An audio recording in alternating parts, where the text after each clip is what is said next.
ৰন্ধন গাইছ আজি আহিছোঁ আমি পাহাৰ বগাব চাওক ভিডিঅ'টো বহুত ইণ্টাৰেষ্টিং হ'ব আৰু ভাল লাগিব আপোনালোকক আহক মাজে মাজে আহিছোঁ চাওক তেহেঁতকেইটা আগে পাগে বগাইছে আহক জলদি আহক আপোনালোক আমাৰ লগত চাই থাকক আমাৰ ভিডিঅ' আমি ওপৰত গৈ আপোনালোকক কিবা দেখাম আপুনি চাই বহুত ভাল পাব চাওক আমাৰ পাহাৰখন ইমান ওখ আৰু কিমান যাওঁতে বহুত কষ্ট হৈছে জলদি আহক গৈছে বিষাই গৈছে আমাৰ জলদি আহক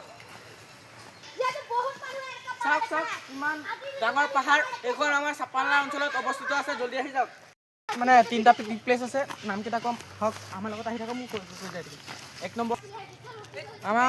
চাপানলা অঞ্চলত 3টা পিকনিক প্লেচ আছে এটা নাম হ'ল কুণ্ড এটা নাম হ'ল নীলাপানী আৰু এটা নাম হ'ল হৰজ্যোতি আহক আমি বেছি দূৰত নাই মানে কুণ্ড এইটো চাইডে আছে আপুনি আজি যাম বুলি ভাবিছিলোঁ কিন্তু নগ'লোঁ কাইলৈহে যাম আহক ব'লক গাইছ আগত যাম আমি আগত গৈ কিবা বস্তু চস্তু দেখাম বুলি কৈছিলোঁ দেখাম এতিয়া দেখাই লৈ পেলাই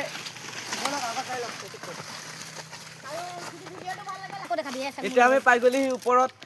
পোৱাৰ লগে লগে আপোনালোকক যি দেখাম বুলি কৈছিলে এয়া চাওক গোটেই সোপা মানে জংঘলৰ মাজে মাজে আছোঁ আমি আপোনালোকৰ ভাল লাগিলে লাইক এণ্ড ছাবস্ক্ৰাইব কৰি দিব আৰু নেক্সট পাৰ্টটো কাইলৈ পাব বাই হেল্ল' গাইছ আমি আহি পাই গ'লোঁ তলত এতিয়া যাম আমি তললৈ আৰু অকণ তলত আছে মানে যদি ভিডিঅ'টো ভাল লাগে আপোনালোকে লাইক এণ্ড ছাবস্ক্ৰাইব কৰি দিব আৰু নেক্সট ভিডিঅ'টোৰ কাৰণে কমেণ্ট কৰি দিব